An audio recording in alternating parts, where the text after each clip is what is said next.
Okay, it looks like we're live. Welcome, everyone. It is 4:31 p.m. according to one of my clocks. And so we are ready to call the Finance Committee meeting to order. And someone else just joined us. So let me. Karina, excellent. Hey. So we have Dr. Dykeman, we have Ms. Gallagher, we have Dr. Anderson, and myself. That's all members of the Finance Committee. So we have quorum. I now call the meeting to order with full attendance by the Finance Committee. And our first thing on the agenda is to amend or adopt the agenda. May I have a motion? I move to adopt the agenda as presented. Thank you, Dr. Dykeman. Do we have a second? Second. Is there any discussion? Hearing none, all those in favor of adopting the agenda as presented, say aye. Aye. Aye. Aye. Aye, that's perfect. It's unanimous. Thank you. And the next item on the agenda is item number 3. That is the minutes of the previous meetings. Did everybody have an opportunity to read the February 25th meeting minutes? If so, I'd like a motion to approve the minutes with necessary corrections. So moved. Thank you, Dr. Anderson. May I have a second? Second. Thank you. That was Ms. Gallagher. Excellent. Thank you. Any questions? Further discussion? All those in favor, please say aye. Aye. Aye. Aye. Aye, we are unanimous. Thank you. I'm counting the ayes, by the way, so we don't have to do roll call. I want to get us through here because we have another meeting this evening, and I know you want to have a little bit of time between the two, and hopefully we can do that. So we're now down to item 4, which is the Chief Financial Officer's report. Mr. Schoeneman, you are on for the next 5 items. Awesome. All right, so what we'll do is we'll stick to this summary sheet, and not much has changed. We didn't have anything super significant like we had last month to share with you. Overall, our cash and fund balance is still tracking above where we were at this point last year. We're up about $5.9 million from where we were in FY20 in February.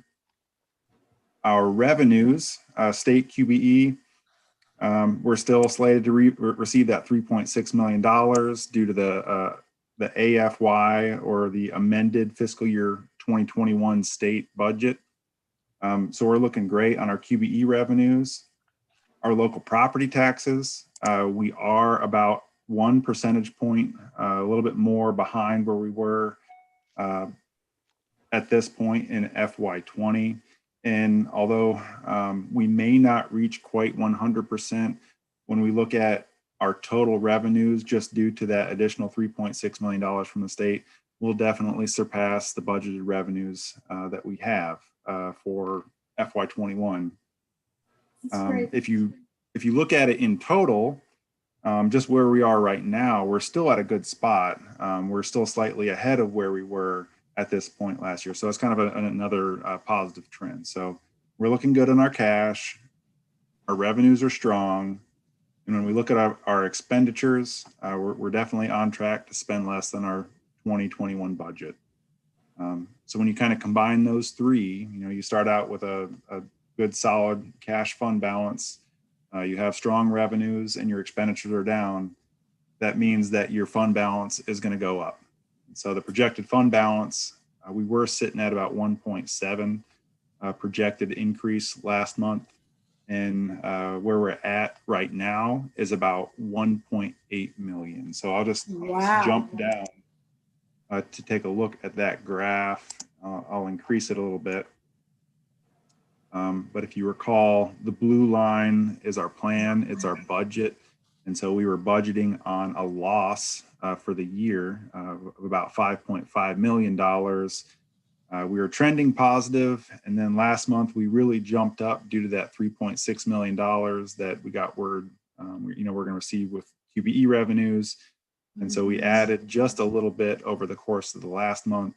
And right now, we're projecting at adding anywhere between $1.5 to $2 million in fund balance for this fiscal year. Excellent. Thank you very much. Anybody have any questions about that?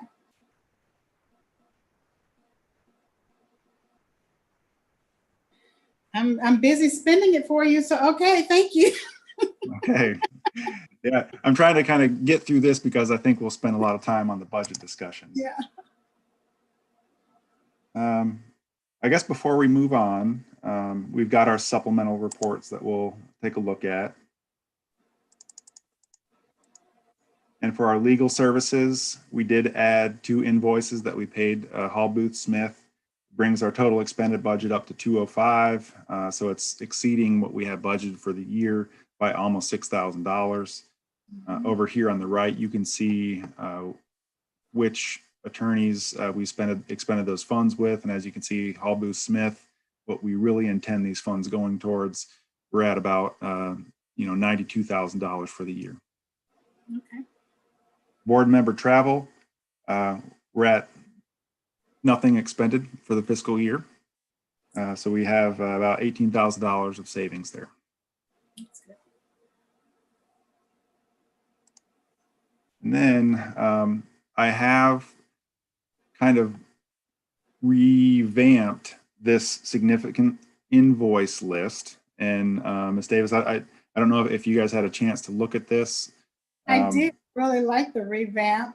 Of course, I really like the big spreadsheet too, but I really think the revamp tells us a lot. I had just a couple of questions about that. So I really should put 10,000 to 80,000 here. Okay. And so this is just going to be, who else? I think Hope McGuire had a recommendation for me to add a fund over here, because not only are we reviewing general fund invoices, but since the purchase policy applies to all funds, this report is going to include all funds, not just the general fund invoices between $10,000 and $80,000. So I think that will kind of help you decipher between general funds or federal funds, who the vendor is, the description. There's a full description here. Mm-hmm. And my intention is just to present this once per month, and it's got the total dollar amount for you. So on this one, it's very easy because it's all now this one says July 1st, 2020 to February 28th, 2021. I did this quickly, and this really needs to be updated. So I'll make that correction. Yeah, this is really just February 2021. So this represents one period, not the full year. The other one has the full year in it. And so what does period mean? Is that like a month at a time indicator?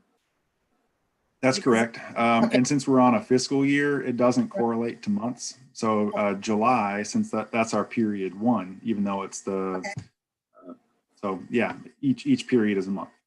Thank you. I like that. I You're kind of very sort of guessed that from the last one, from the other report, but I'm like, okay, let me not guess. Thank you. Okay.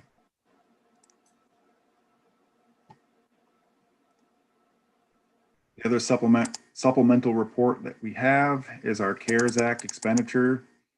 And you've probably heard by now, and if not, you'll definitely hear that we got not only a CARES 2 award, and CARES 2 was about $21.6 million, but just last Thursday, we got notification that we were getting an additional fund source. This one is the American Rescue Plan Act, so ARPA, and a total of $48+ million that we'll have to spend. This one's got a little bit more restrictions, but the intent is kind of tacking on and adding on to this report. So right now, this is only representing CARES 1 because that's all we have budgeted for in Munis and approved. This is the approved budget at GDOE for this federal program.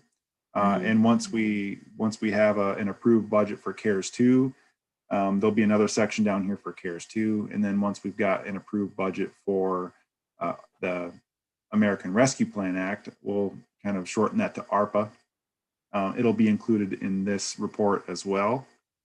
And so for CARES 1, between the 3 different programs, I guess it's 1, 2, 3, 4, 5 different programs involved in CARES 1.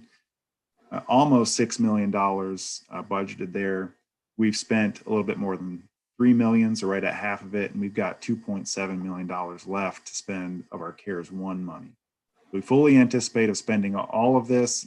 We may not expend all of it this fiscal year, but what's left over, you'll see in my budget presentation that we have plenty of time to expend all these funds. That's great. So I did read, maybe I read that in one of your reports, that CARES 1 has to be spent by 2022? I think it is September of 2022. Right, and then I can't wait till you tell me about that huge influx that's coming from ARPA.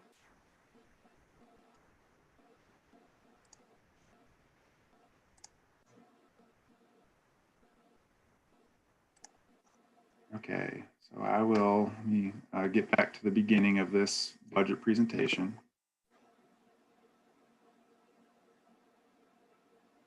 And let me just start off by saying I'm going to try to stay at a relatively high level. You know, we have worked significantly on this budget as a cabinet and with Dr. Thomas, and really the intent behind sharing this is sharing our priorities. You know, what we're looking at adding. I think last time when we talked, Ms. Davis, you said, okay, how does this relate to the programs at the schools? And so that was a blind spot of mine, and I went back to cabinet. I said, hey guys, I really need some assistance on what we're putting in this budget, what your initiatives are, and how it ties back to the strategic plan. Awesome. So as we get through this, you'll definitely be able to see that everything that we are asking for or recommending has a direct tie back to our strategic plan. I'm ready. So overall, this presentation, it's going to talk about our revenues, so like our general fund revenues, and we're also going to talk about other resources. So, you know, we've got those 3 federal programs that we have to figure out how we're going to weave in, lay on top of, and incorporate with our general fund money to come up with a plan, basically by chief, how we're going to further our strategic plan using all of those funds together. Okay.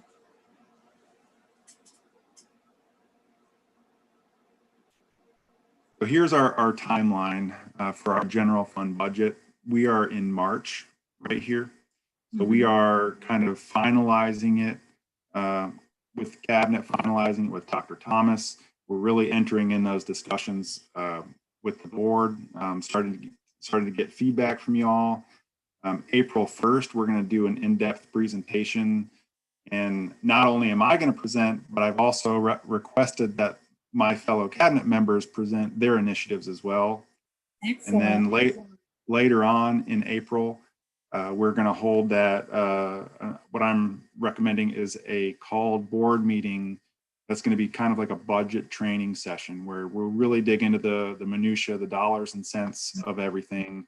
And we'll provide you with all of the documents in advance of that meeting. You'll have a full week to kind of look at and review and have your questions prepared. And so hopefully by the end of April, as long as we've got most of the stuff worked out, I'm anticipating, as long as we don't get too much feedback where we're gonna have to change a bunch, I'm hoping and praying that come May time, it'll be really just presenting the overall tentative budget with here's our revenues, here's our expenditures. And then once that is approved by the board, we have those budget hearings. And then in June, we approve the final budget. That's exciting. Just a general overview. We're budgeting general fund money. So this is Fund 100 for us. And Fund 100 the definition is a governmental fund type used to account for all financial resources of the LUA of the school system, except for funds that have to be reported separately. And so the CARES money, the ARPA funds, those are federal programs which have to be maintained and kept up with in a 400 series fund. So although we've got these additional resources, it's a completely separate budget. And I just wanted to emphasize that up front. So they'll be in what number category did you say that those funds are going to be? One is 420, and I think another one is like 448. Okay. Oh, there's still no 400s. Okay. Yep. I'm good. In terms of an executive summary, this is what we're looking at in terms of an overall plan at this point. I estimate that our beginning fund balance is going to be about $36.5 million. Total resources that we have, we're going to add in our local revenue, our property taxes, which have increased about 7%, we're slated at $94.5 million. Our state revenue, what we earn with the state, $72.5 million. We're going to get $3 million of austerity, and then we add in our other revenue sources. So we're going to have a total of $171 million to work with in our general fund. So the way that our estimated expenditures kind of break down at this point, we've got operations at about 26.7 million, salaries and benefits 149.5 million, and then we have some money that's left over to fulfill some of the cabinet level initiatives that they have to further their strategic plan. Okay. Overall, our property tax digest, it has increased from 4.5 billion up to 4.8 billion. Can you go back one for a second? Yes, ma'am.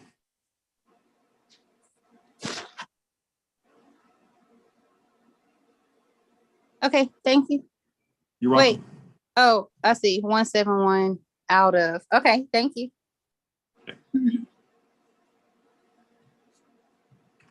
So overall, this digest growth, it's broken up into two components. We've got regular growth, which is a new building, a new property that comes online. So the increase this year is at 2%. And we haven't seen that level all the way since 2008 or 2009. So it's been quite some time since we've seen that level of just straight up growth. Believe it. On top of the growth, we've got reassessments, and that also adds to the overall digest value. And I have talked to Kirk Dunnigan. He's the chief appraiser with the county, and he said that he feels comfortable at this point estimating a 5% increase for reassessment. Wow. I'll be appealing mine. Okay. So throughout time, I just put together this little grid and graphic to show you over the past 6 years the value not only of 1 mil, what the overall school tax is at 20 mils. So as you can see, 2017 1 mil was worth 3.6 million. Now it's worth 4.9 million. So if we're taxing at the same rate, we're taxing overall $97.7 million. So to get to the bottom line, we have to take that $97.7 million. We got to take out 2.5% for the tax commissioner fees. And then we also budget in there a delinquency factor, because we're not necessarily going to collect 100% of what's assessed in any given year. And taking into consideration the overall 2% new growth and 5% reassessment growth, we're looking at $94.5 million of property taxes. Wow.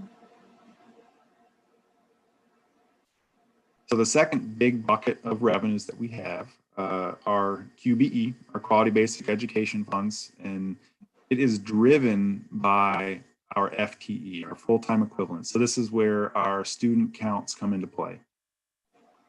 And if you look over here on the right, the funding for any given budget year is driven by the student counts in the previous year. Right. So I have highlighted for you the FTE counts for 2021 that were in October and then also in March. We've seen a 4% decrease in number of FTE and the number of enrollment at our district. So if you think about how we earn state funding, how we earn positions, it directly ties to those student counts. So whenever we have a 4% decrease in student counts, we can count on a decrease in QBE funding as well.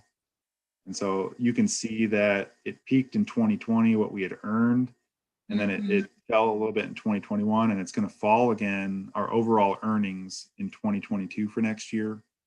And on top of that, not only are we earning less, we're still going to have austerity of approximately $3 million.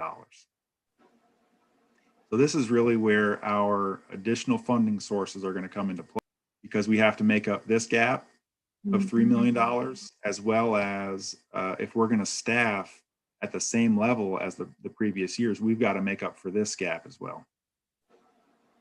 And that's a significant number of FTE in the FTE reduction. Do you think that's temporary, or are we thinking that's going to change once we go back into the classrooms?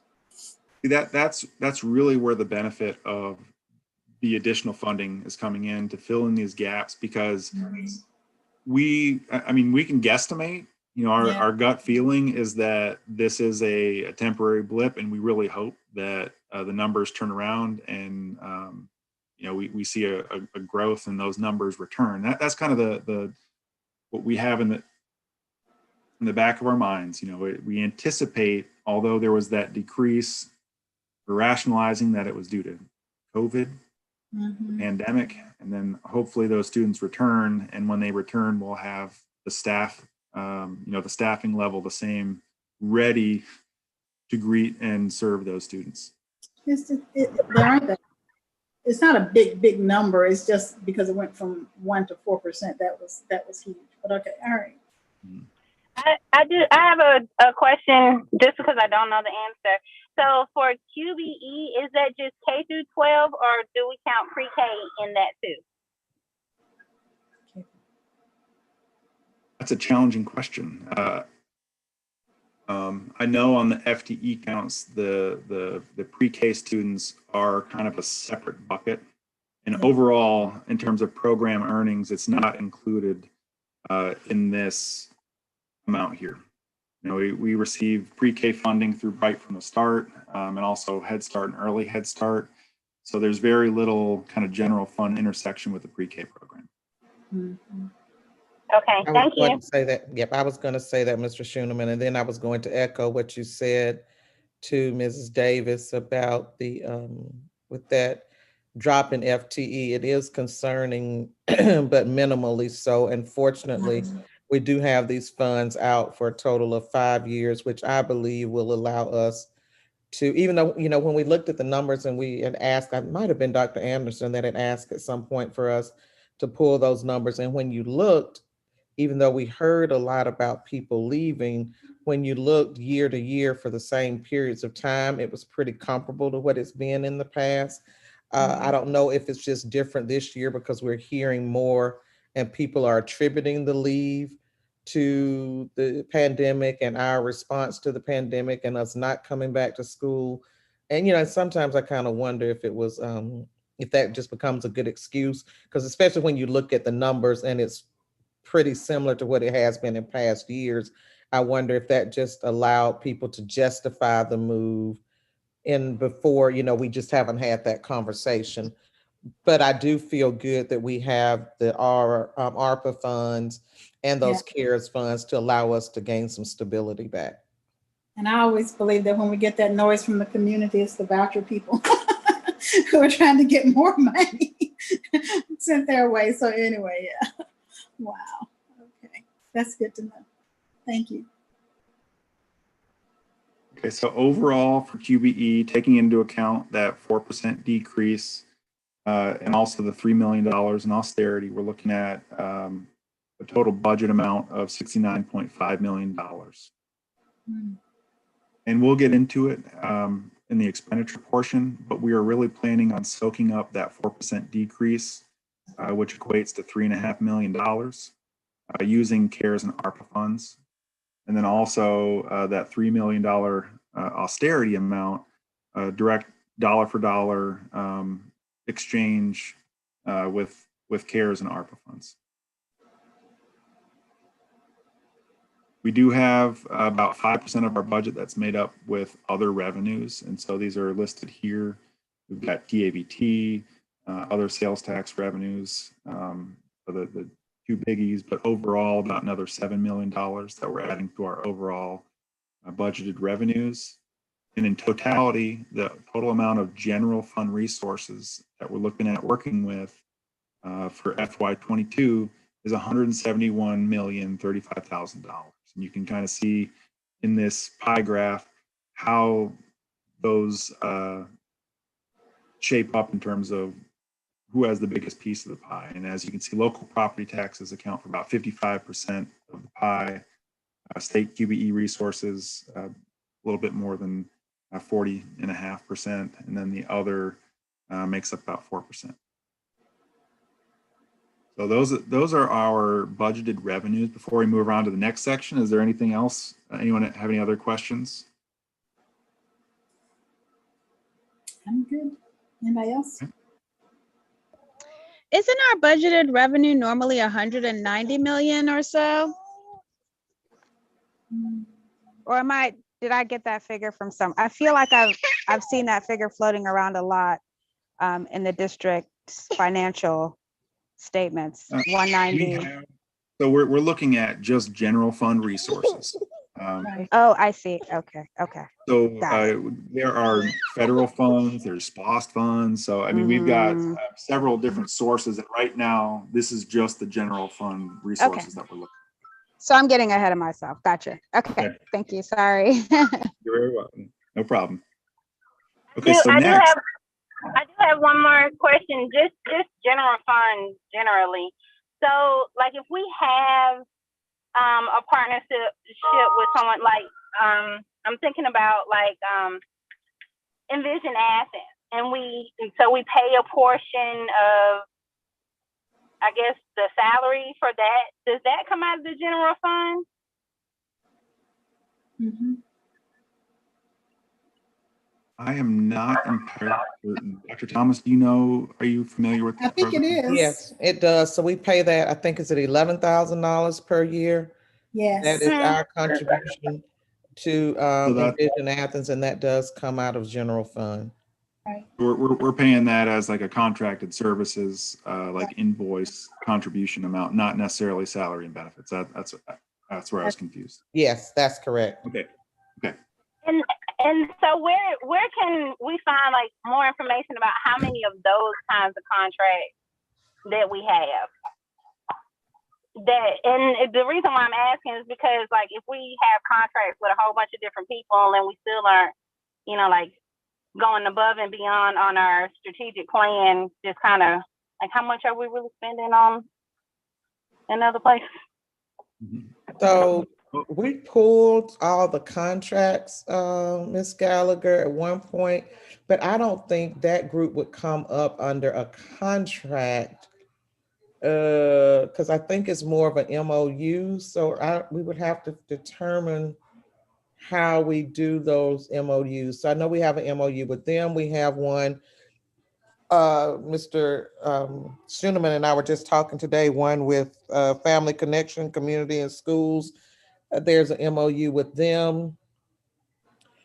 Those are those are contracts too. That's just another word for contracts. So. Right. And I guess I'm thinking, though, do they pull the same way? I guess I'm thinking about when we do contracts with like outside, when we pull those contracts, Mike, we didn't pull any of them.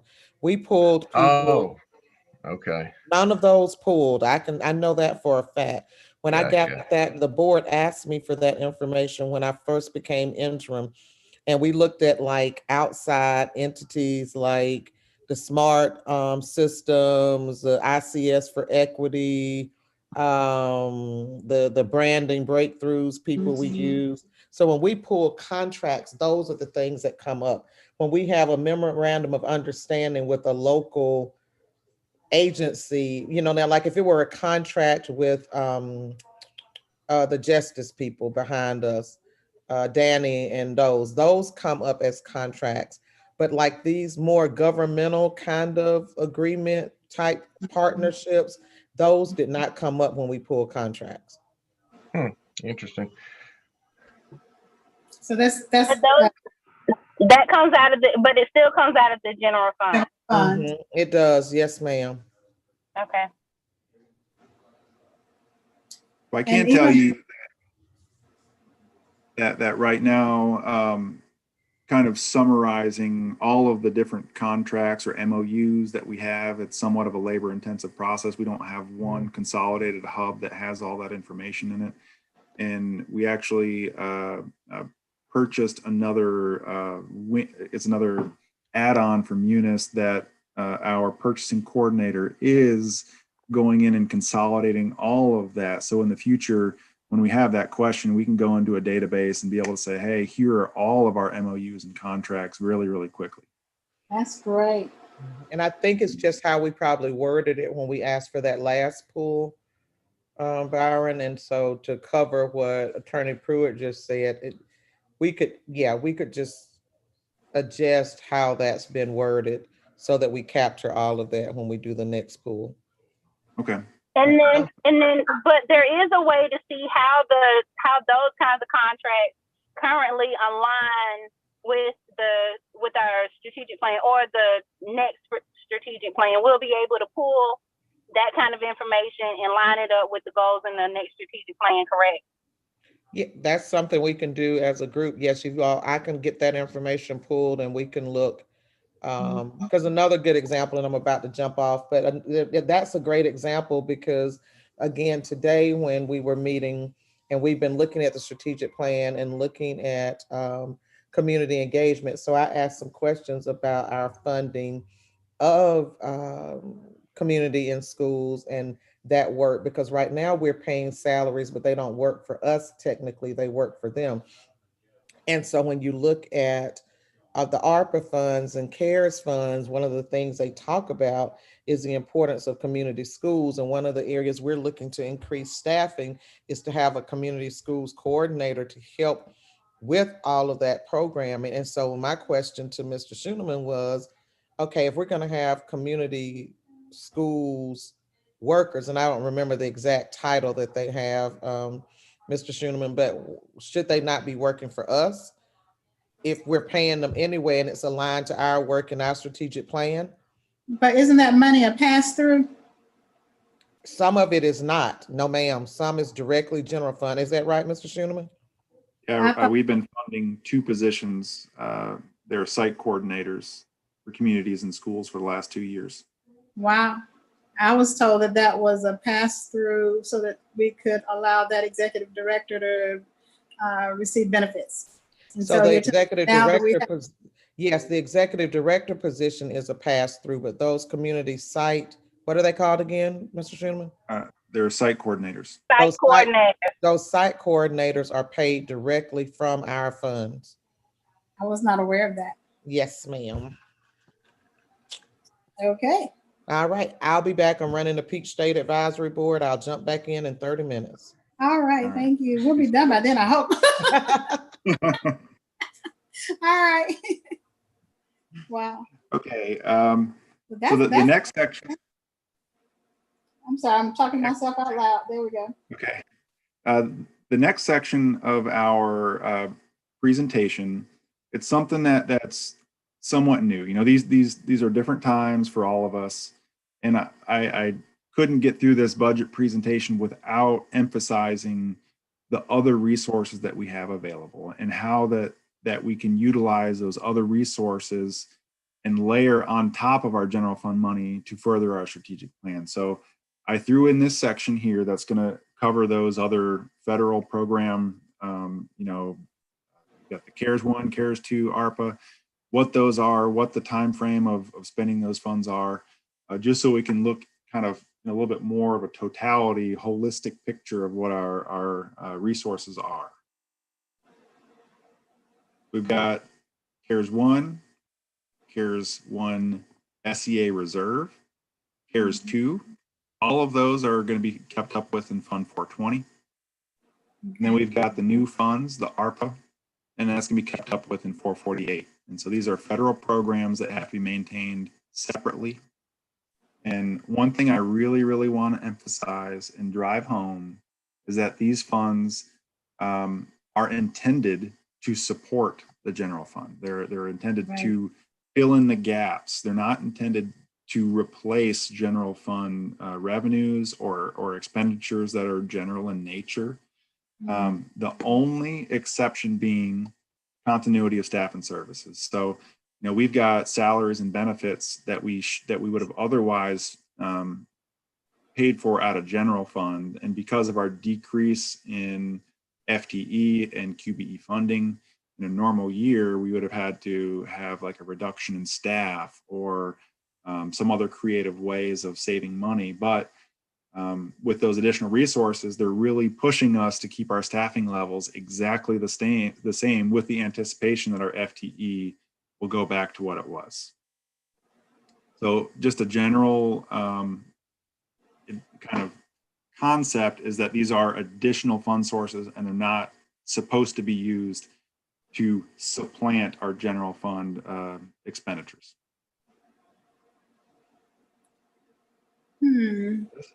This is a little blurry, but I threw this in there because I wanted to compare and contrast general fund with the three other federal programs that we've got going on in terms of timing and dollar amounts, and put it all in one screen. So what we're budgeting and looking at today primarily is our FY22 general fund budget, and that's in green. Right. We've got $171 million in overall resources, and the time frame for FY21 is July 2021 through June of 2022. So on top of the general fund money that we have these three other resources that should layer on top and add to and fill in the gaps and, you know, any kind of additional needs that you have. That's the intent of these three additional fund sources. So we've got CARES 1, total of $5.8 million. CARES 2, $21.6 million. And those can be spent all the way until September of 2023. So we got 3 years to spend those. And then the ARPA funds, we got a total of $48.5 million. And we have all the way until September of 2024 to spend those. So really just wanted to give you guys a visual and let that soak in of the additional amounts that we have, the additional resources, and the time frame which those have to be spent in.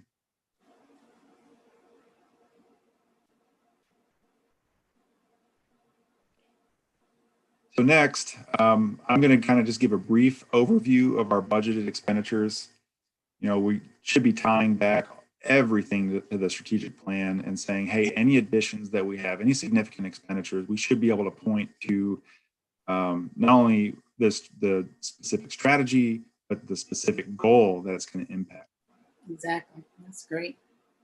And so I've thrown up there our most recent graphic that we have for our strategic plan, and we've got 5 different categories that we're focusing on, and it really should have a base in educational equity.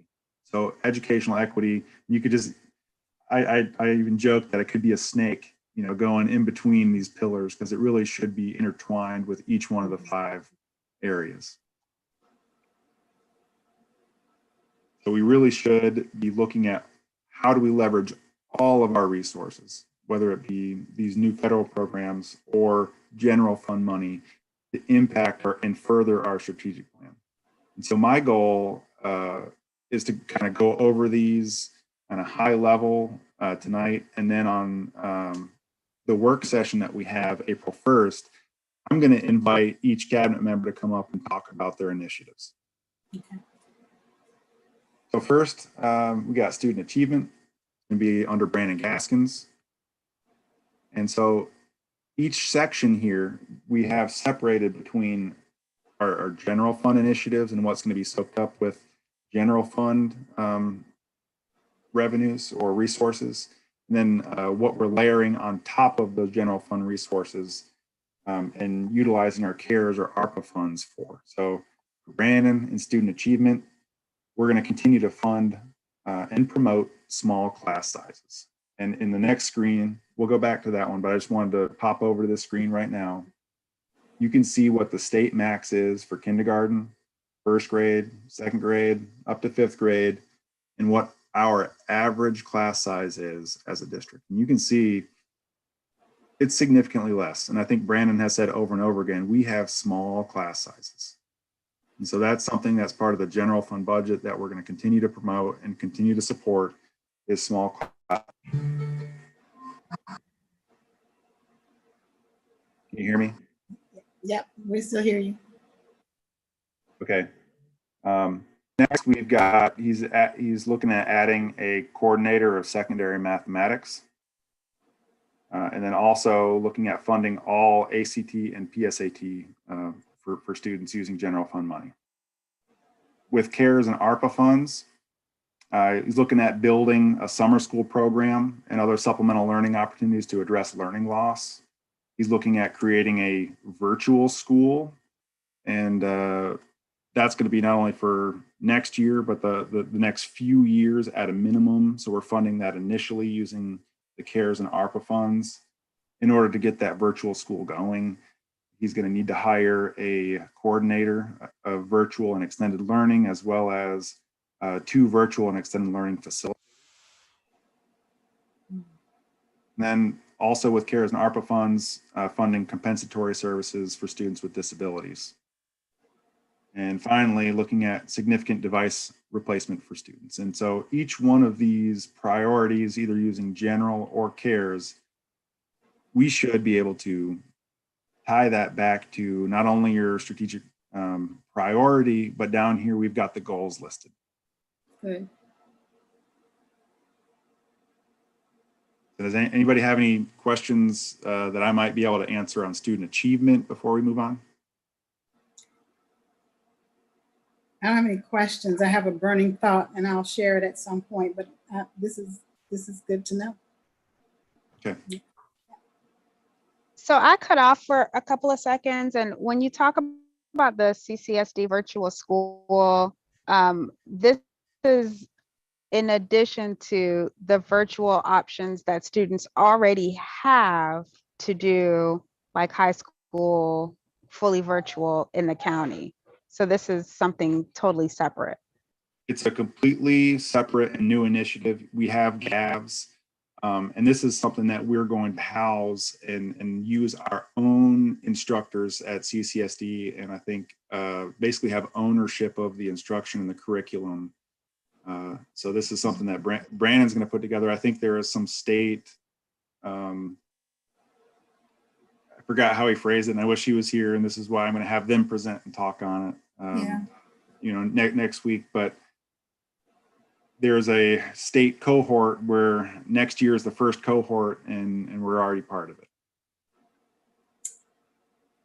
Okay, I look forward to that presentation because I'm concerned that this is just an overlap in services for virtual learning that already exists. Okay. And I worry that if we can't do it as good as or better, then that may be problematic with using funds to do this, because virtual learning is really, really difficult to implement and sustain over time effectively. Exactly. So anyway, I look forward to that presentation. Thanks. Okay, you're very welcome. Second strategic priority is community collaborations. We're going to let Lawrence kind of lead and answer those questions. Continued LSGT mini grant funding at the same level that we had for FY21, for FY20. So we're keeping the funding for those mini grants right on par. He's looking at adding a governance and flexibility coordinator. We also have Donnie Porter. So we added that because that was technically an add for the FY22 budget since he wasn't budgeted in FY21. So we did list that, and he'll be able to tie that in directly to his strategic plan piece and which goal he has down here. He also has a new program that's going to be a professional development training program, which replaces SMART. And I think that's for the LSGT members, if I'm not mistaken. And then out of the CARES and ARPA funds, he's looking at adding a community schools director. That's coming straight out of that community schools playbook. Okay. Mm.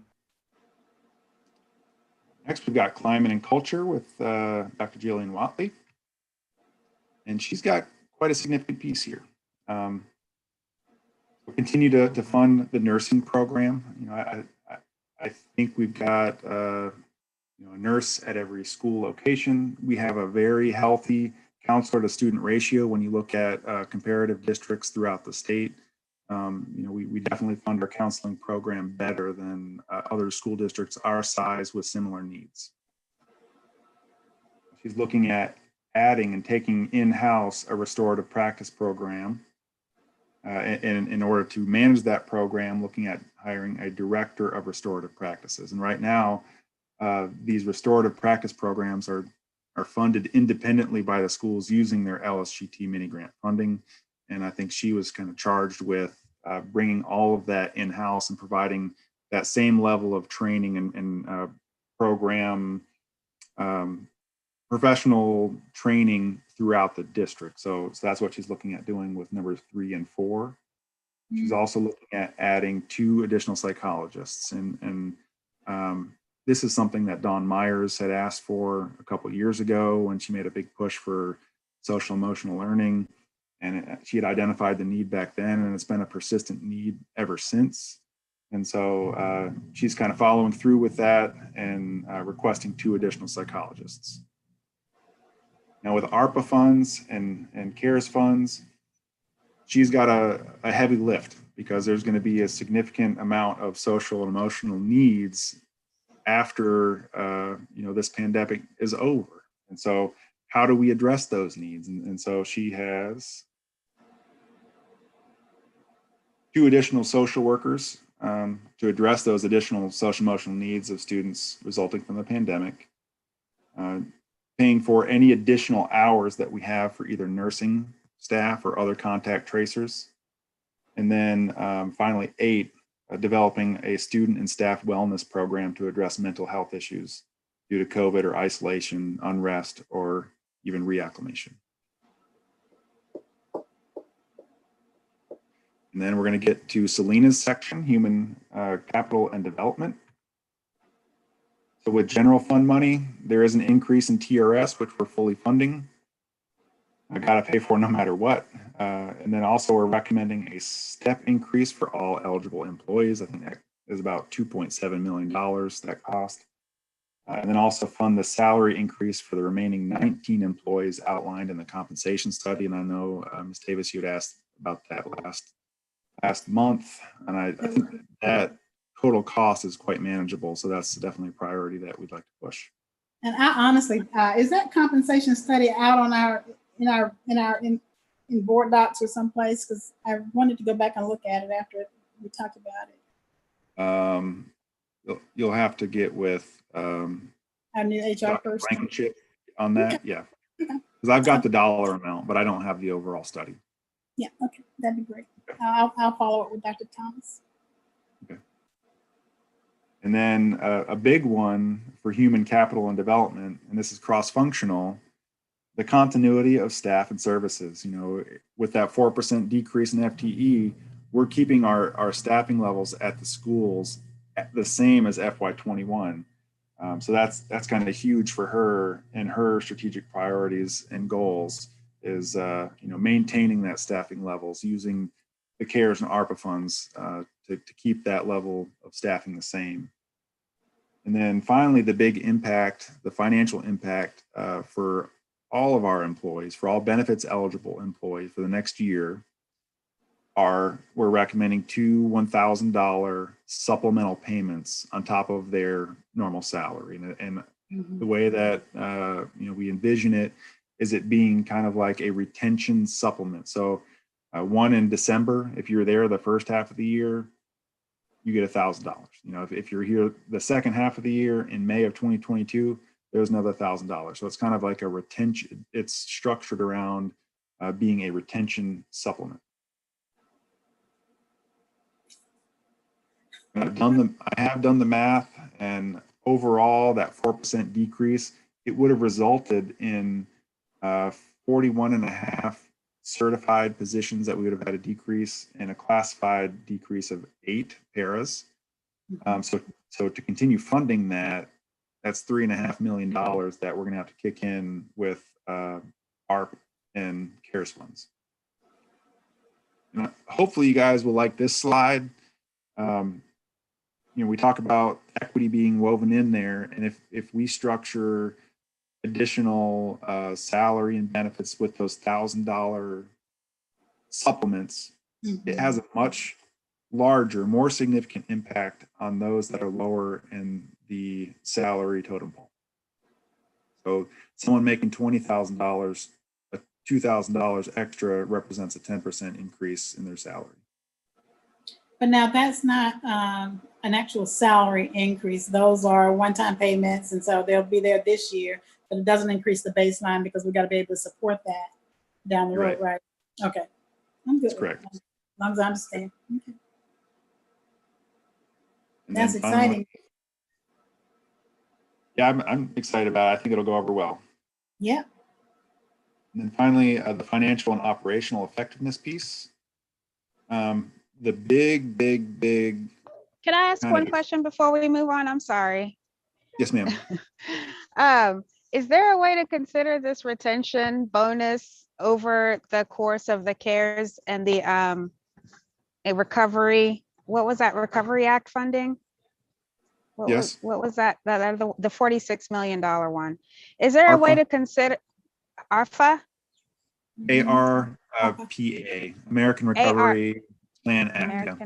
Okay, American Recovery. Is there a way for us to consider the retention bonuses throughout these supplemental sources of federal funding that we'll be receiving? You mean I mean, that's how we're structuring it this year, and that's definitely something that we can consider. I think when we look at the general fund budget from year to year, we can kind of see whether or not the governor gives increases for teachers. I think we got to take it year by year, but yeah, that's something that we can definitely set aside out of that $48.6 million are two $1,000 payments to all employees for each one of those 4 years. That's probably a good idea.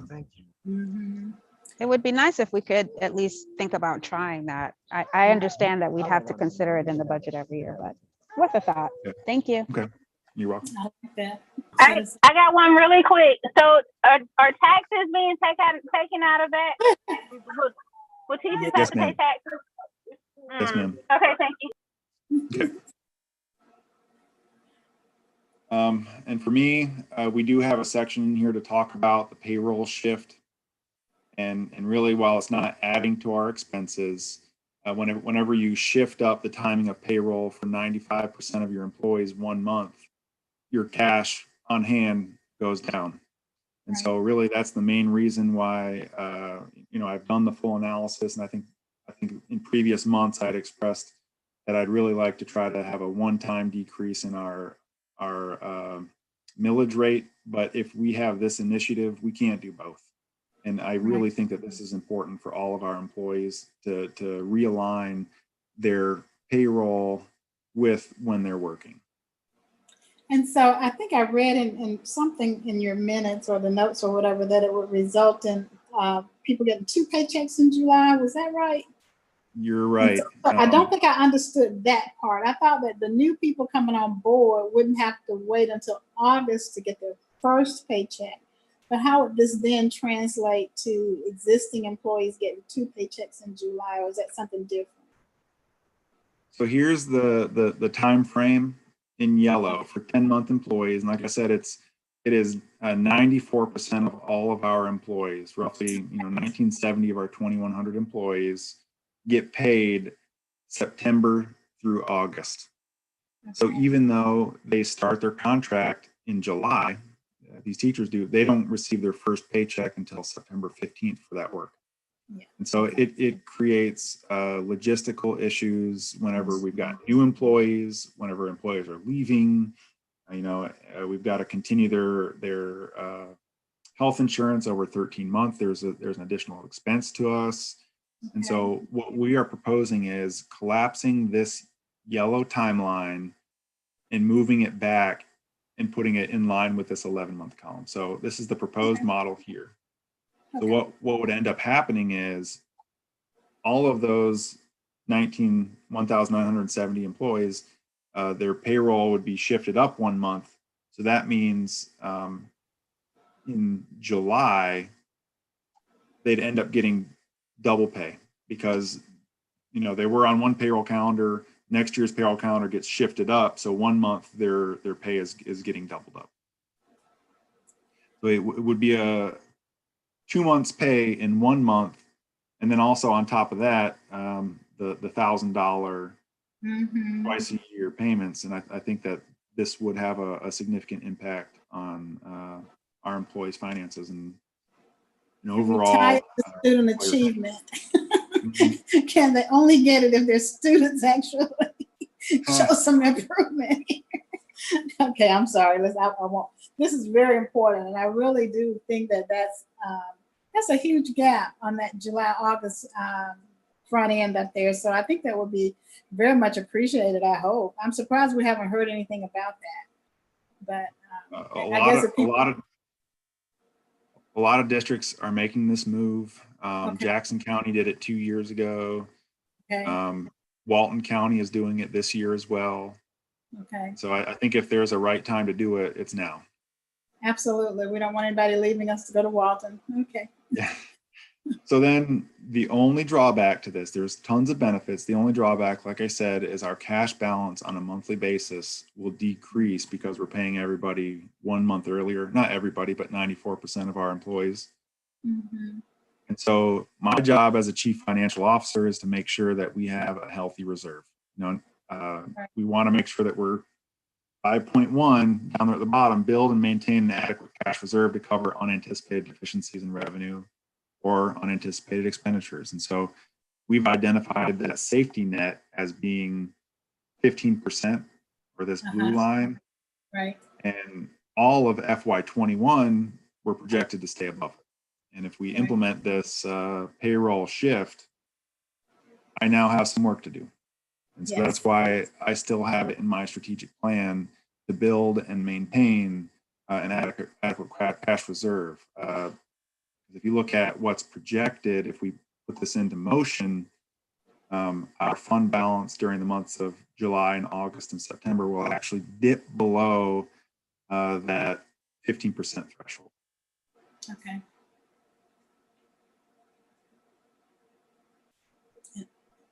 And it's temporary, so we're good with that. That's right. One of the important pieces to look at the end of the fiscal year, we're right back to where we would have been anyway. And so really it's a term of, either reporting to the board on a cash basis, accounting wise, or accrual. And really throughout the year, we're reporting on a cash basis. And then at the end of the year, it's back to full accrual. So we're back to the same point anyway. But really, the work for me to be done is bringing this up throughout the year to be back above 15%. Okay. That graphic really helps explain that. Thank you. You're very welcome. And then the final piece that we have is it's the second portion of financial and operational effectiveness. It's operations. And it also has kind of a big chunk of this CARES and ARPA additional funding sources. So general fund, we're still funding, one custodian they've got a formula, which is a very, it's actually, we staff at a higher rate than other surrounding counties. I've checked on that, and we pay more. So like we're now paying and funding our custodians on that compensation study, which we put into effect last year, which did have a significant impact for them. And we're continuing paying them on that same level and staffing them at the same rate. Another thing we got to consider with general fund resources are the additional utility and overhead for the new offices off of Prince Avenue. Okay. So that's in the general fund budget as well. And then on top of general fund, out of CARES and ARPA, we have a student hotspot program, which I think is going to cost about $450,000 to be picked up by CARES or ARPA. We're looking at bringing back a safety coordinator and paying for them out of this program. Adding custodians due to the increased need that's been brought on by the pandemic. Sure. And then also 2 additional maintenance personnel to help with additional needs brought on by the pandemic as well. We also have air quality improvements that are slated and to be paid for out of CARES or ARPA funds, as well as supplying PPE to staff and schools. And then also purchasing laptop and other technology for paraprofessionals. So overall, you can kind of get a good picture of what we're looking at spending general fund money on, and then layering on top and filling in the gaps with those 2 additional funding sources. Great. So finally, just a summary, we're right back to where we started. We looked at those revenues and we looked at all of the expenditures. And just keep in mind, this is our general fund budget. So this has nothing to do with our CARES or ARPA. We're just now isolating the general fund money. Overall, right now, we've got a balanced budget, and we're going to be finalizing the initiatives from the cabinet over the next week. I think Monday, we've got an all-day planning retreat scheduled to finalize those numbers. And by next week, we should just have a pretty solid budget to present to the board. And it will be a balanced budget. Mm-hmm. Okay. Definitely. Okay. Awesome. And again, with those projections out, this is excellent. Thank you. I appreciate that. I feel so much better because I was getting nervous. I'm like, it's getting close to time to meet the public and I'm not prepared. So this is better. It's going to be even better after we have our retreat.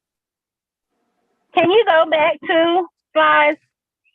One more. Yes, that one. Okay.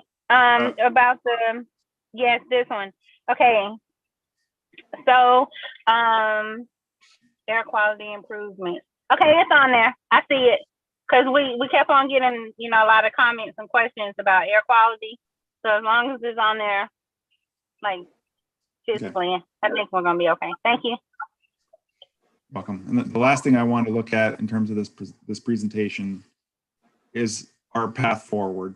How do we get this budget advertised, communicated and approved and in motion for the beginning of the next fiscal year.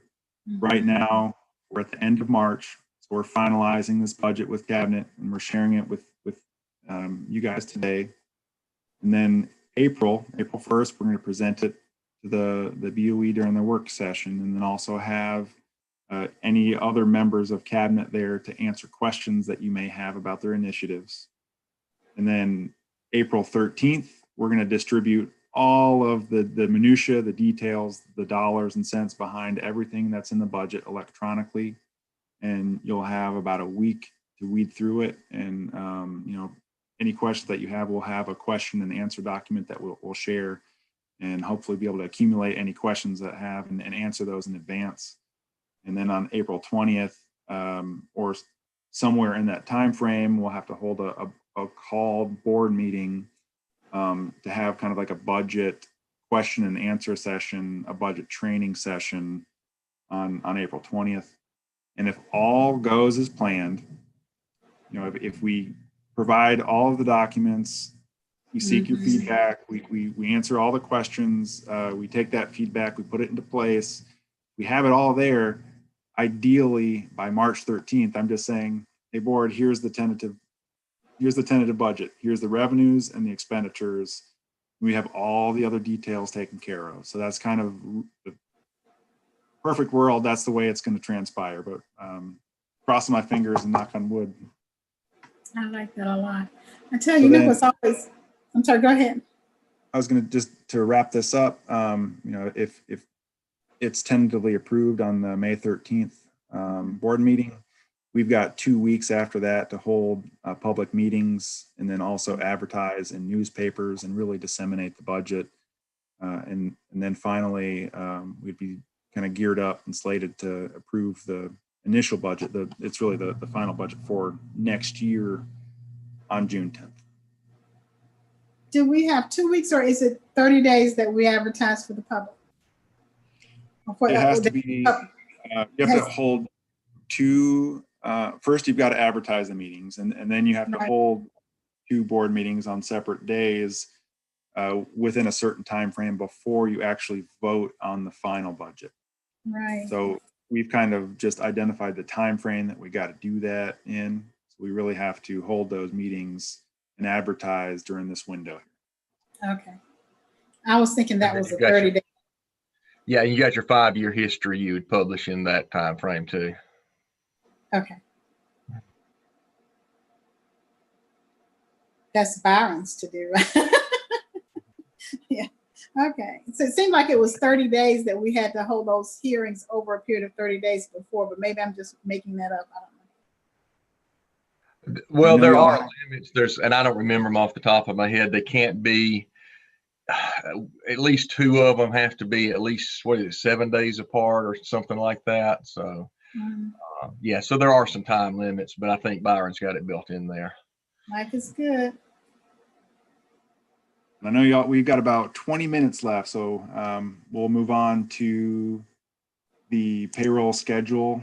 And I had just kind of, I took Selena's recommendation that they had in Jackson, and I kind of just grabbed it and dropped in our numbers and our names.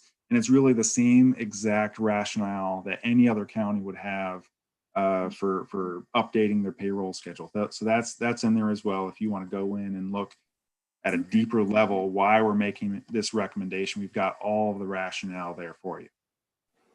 That's super. I really like those SWATs when they come with the recommendations from you guys. But while you're pulling up the next thing, it dawns on me that we rarely have a glimpse of what the schools are doing. You know, what's their input to the budget. We know that you meet with them and they submit their budgets, but we never get a presentation on that. And so I'm especially concerned. I know that we had so many schools, when you look at the CCRPI report for last year and the year before, we weren't doing so well. And so are there innovative, creative things that anybody can share with us during this budget cycle that would make people just salute this budget and go out and say, gee, I want to pay more taxes? You don't have to answer that. It's my request that we at least have something that says we're going to be doing something different, because it just doesn't make sense to keep doing this. And so we really do need to find that pull-out thing that we can highlight that shows the LSGTs have really gotten creative in terms of addressing this problem. Because again, I don't want us to, dress up the old things that didn't work for us, right? I don't. And so if we're starting to do some of those new innovative things, and I don't know what they are because I'm not close enough to that work, but still there are probably some things out there that we can look at in terms of what's different at a school level in this budget process, right? So I know that we have interpretation services that people are talking about. There are some other things that would enhance student achievement and experience. And so it would be great to, especially before we go public with this, is to make sure that the public understands that we are doing things differently, because it's a different world now and our priorities are really here for student achievement. And I think what you said is important. And part of that presentation, we really should end on a one pager, like have the very, the most significant strong points kind of listed out of, hey, this budget does X, Y, and Z, and have that listed, not in a 37, 40 page presentation, but have a one pager saying, here's our revenues, here's our expenditures, and this is what we're focused on. And I'm fine with somebody making a little video and presenting that as a part of our budget or a part of our public, so that they can click on that and see what's going on, because I think it's really important. All right, so I think I'm talking too long, but okay. Okay, the next thing I want to do is just bring y'all up to speed on the $1,000 bonus. We did receive notification from GDOE on the 23rd about what CPI code, so which employees specifically are going to be included in the funding that they are providing for the $1,000 bonus. So I've got an Excel document here that shows our CPI counts. It opens up bonus coverage. Here we go. So either using our March CPI data or our October CPI data. This is actually 2021, this is 2020. But the ones that are highlighted in pink, those are the CPI codes that are not covered by the funding. So all these others are covered. So the vast majority of all of our employees are going to be covered by the state's $1,000 payment that they're going to include. So we're really kind of in a good spot because we don't have to pick up too many more in order to offer that $1,000 to all of our benefits eligible employees. And that's really what we were hoping for. The biggest difference is 36, the state's funding doesn't pick up the Head Start program or even Head Start program, but we're getting separate allotment for that. I talked to Karen Higginbotham this afternoon. He said, yes, as a matter of fact, we're getting Department of Early Care and Learning to pay for all classroom teachers, paras, home educators, family engagement literacy specialists, that same $1,000 bonus. So out of that 36, we're only going to have a handful that aren't covered by that. That's great. So as you go down here and we're adding up the positions that were not covered, we get a total of 79. And so it depends on what count you use.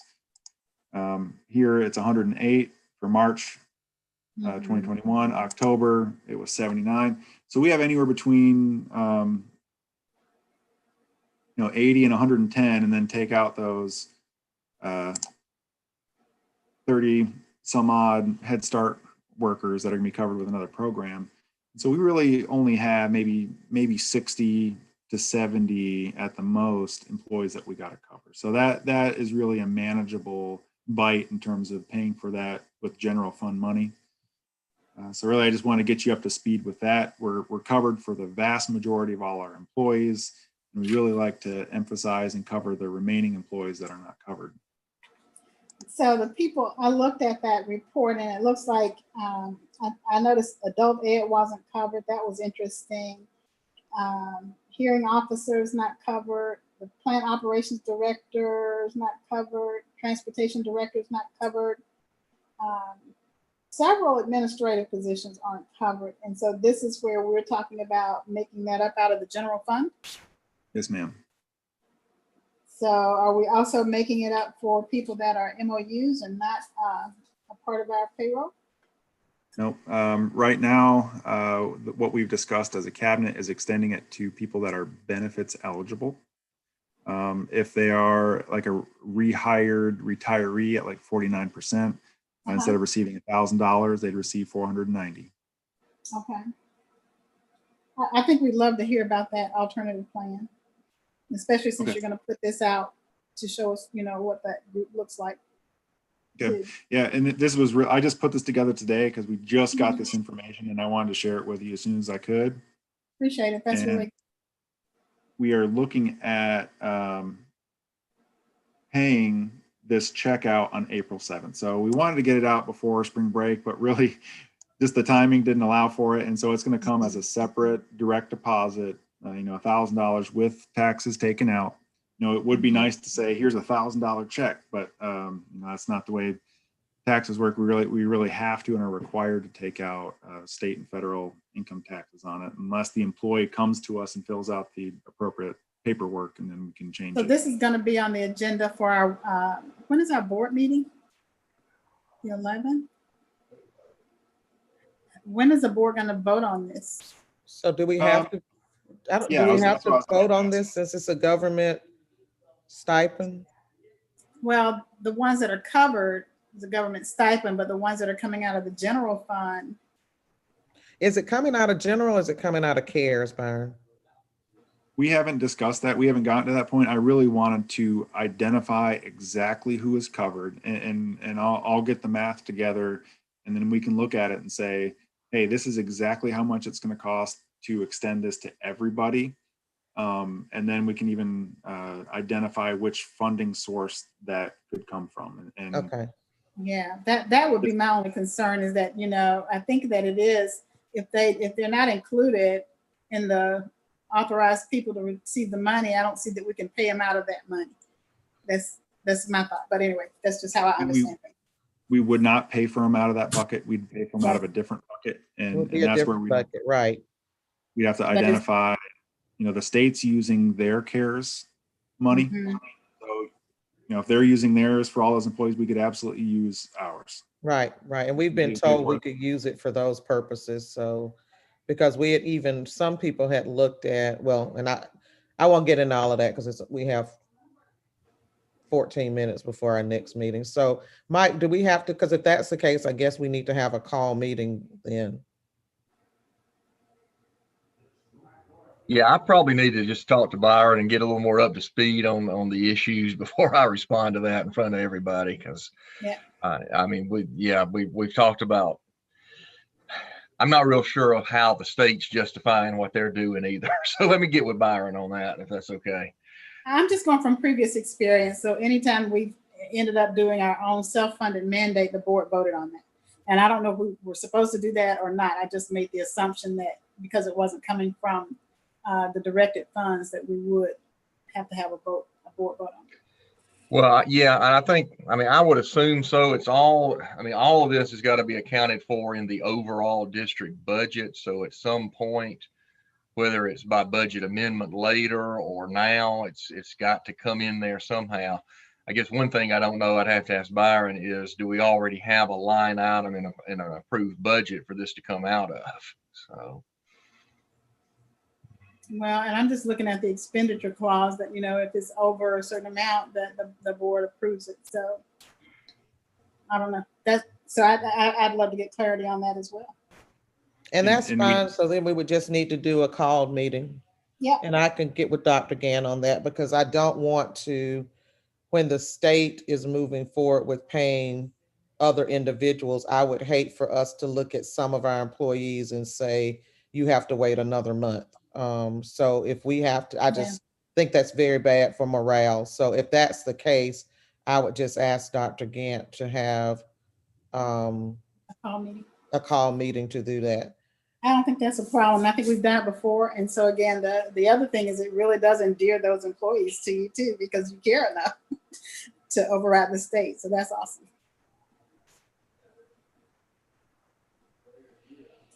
That's Okay, all Ms. I have. Davis, that's all I have. And now we can move on to the discussion items. So we have two discussion items. The one is the supplemental reports. And I think, have you shared those with us? Here we go. We don't need to go over these. I don't think the board member travel, attorney's fees, monthly cares report. I think we talked about that enough. And invoices over 10K. We've already talked about those things, have we not? I shared them with you, that they were on the discussion items just to see whether or not you want to continue receiving these reports. Oh, so that would be a question for the committee. Are you interested in continuing to receive those reports? And I'm not. I don't think we need a motion. That just a general indicator. Anybody that doesn't? Yes, I like those reports. Is everybody else here? I like Yeah, them. no, I definitely think we need the third and the fourth at this point. And yeah, I think it's fine. The first and the Okay, second great. too. So we like those. And so we can continue doing those if you don't mind. School C was a question for me because when I read the facilities, what's it called? The facilities use plan that takes us through 2023. I think it's a 5-year plan. It clearly states that we're going to do something with School C. And so I'm curious as to how do we fund that well, that's the question. How do we fund that? Well, the facility use plan is outdated. That was, and it was incorrect, made some incorrect assumptions because our current enrollment, we don't have a need for an additional school. The challenge we have is that we have more seats than we have students. The seats are just not in the right location. And also by us doing the reduced class size, that's kind of putting a damper on the capacity of our schools. So right now, our enrollment is stagnant or actually decreasing. And so we're not to the point where if we built another school, we would be pulling so many students from the surrounding schools that you would drop below, especially if you have to do ESOM, you drop below your QBE 450 number And I think we'd have some problems there. So, and again, because, at some point we're talking about combining this committee and the property committee. So I'm trying to answer a question here. So it does sound like that what I'm hearing you say is that the current facilities use plan that's out on the website is currently overstated in terms of the need. And so that needs to be at some point addressed. All right, so that's great. That means that, yeah, we can read that, but we always need to come back to you to verify it. I'm happy with that answer. So it says to me that we don't have any immediate plans to build a school seat. Correct. All righty, appreciate that. And that takes us down to item 6, which gives you 8 minutes before the next meeting. Is there anything else that you guys want to talk about, or are we good now to move to item 6? Or did anybody have any questions about School C before I jump away from that?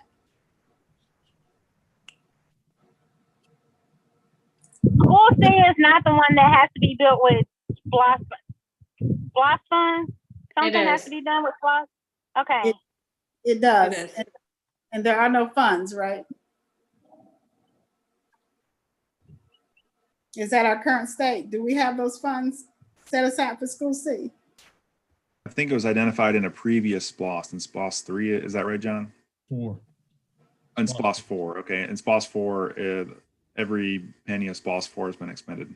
Yes. Okay, so then that was my other, again, the reason for bringing that up is before we start doing some things to reduce millage rates, and as we look at, the other projects that can possibly bring some enhancements to the district, if we've got to actually have money to build one of these things in the future, I just want us to keep an eye on how close we are to having to make that decision and make that expenditure. And if we're not anywhere near close to that, then I'm fine with making sure that we at least acknowledge that those are things in our future, but not something we do. So who tracks that?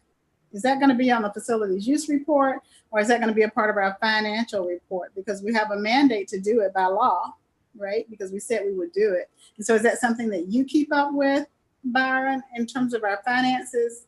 Is it an unfunded initiative, kind of like QBE underfunded out there? I mean, I think if we had a plan definitely to build it, we'd have to figure out a way to fund it and have to have a several year plan on how we're going to build the funds up necessary to build it. But right now it sounds like we don't have a plan or a anticipated need to build it. So I think it would kind of be a conjunction between both John and I in terms of planning for a School C. So I would like to see that somewhere documented in terms of, those particular 2 initiatives that are SPLOST mandated.